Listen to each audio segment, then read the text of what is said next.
Magandang umaga mga ka-viewers. Ngayon ay ipapasyal ko kayo sa aking taniman upang makita nyo kung ano ang aking mga itinatanim. So tara mga ka-viewers, let's go! Ngayon mga ka-viewers, pupunta na tayo sa ating taniman. So ito na tayo ngayon sa ating taniman.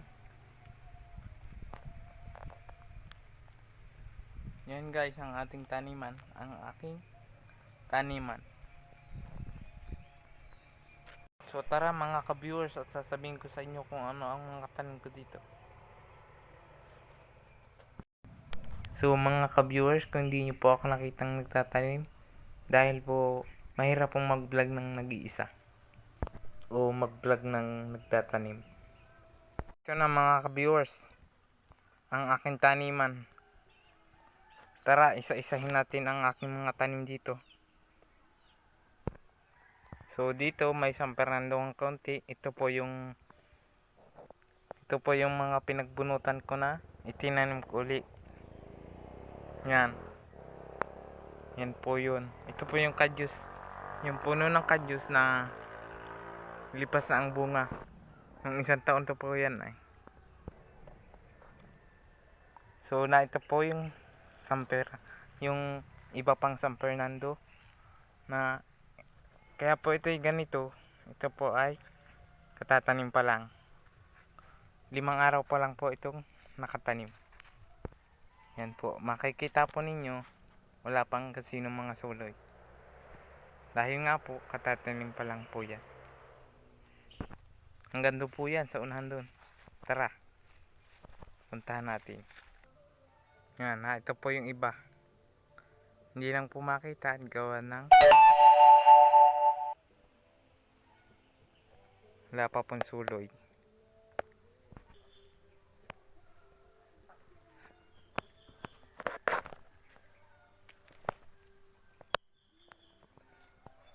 Hirap mag video guys. Mga ka-viewers, ang hirap mag video. Mag-iisa.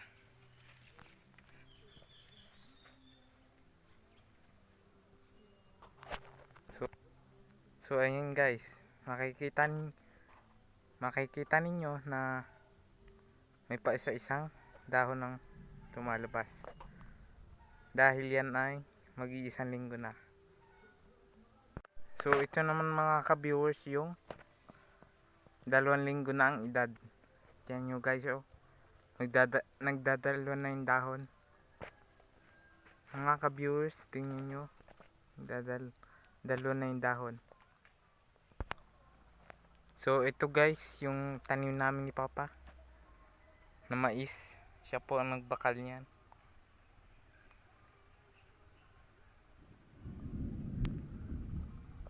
So kung mapapansin nyo po yung baba ay hindi pa gamas, pero yung nandun po gamas na ho yan mga ka-viewers. Ginamasan ho namin yan ni Mama. Kasama ko dyan si Mama. So ito po yung aking kalabasa. Tanim din po akong kalabasa at saka po saging. Yan mga ka-viewers. So ito naman po mga ka-viewers yung aking luyahan. Makikita nyo guys, makikita nyo mga ka-viewers na yung aking pong luyahan is may pa isa-isa ng tubo. Malago na rin po yung kanyang dahon dahil po yan ay mahigit na 1 buwan na po yung aking luya.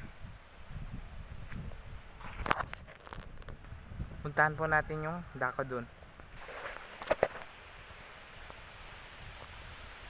Yan po. Medyo inabot na po tayo ng dilim dito. Kanina po ay mainit pa.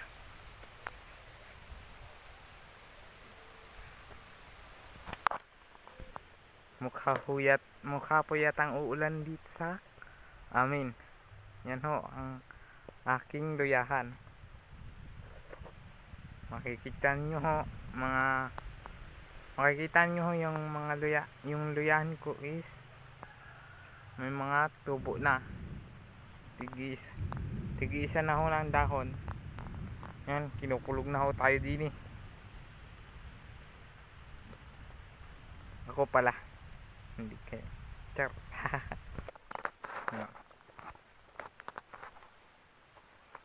So naman po yung aking puno ng saging.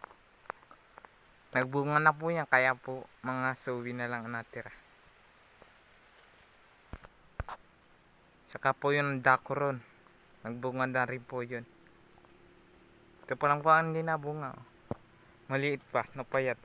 Ito po yung isang puno. Makikita po natin may bunga na. Palaki na po yan. Hintayin na lang po natin ang 2 buwang mahigit para anihin. Ngayon tayo po pabalik na dahil po na kulog at kidlat na. So maraming salamat mga ka-viewers sa panonood. Sana ay nag-enjoy kayo. Bye. So yun lang mga followers. Hinihiling ko lang po na sana po ay i-heart at i-share nyo po itong aking video. Yan, shout out po kay AJ Organo, kay John Lloyd De Rosas, at lalong lalo na po kay Diana Rose Cantillana Kanya.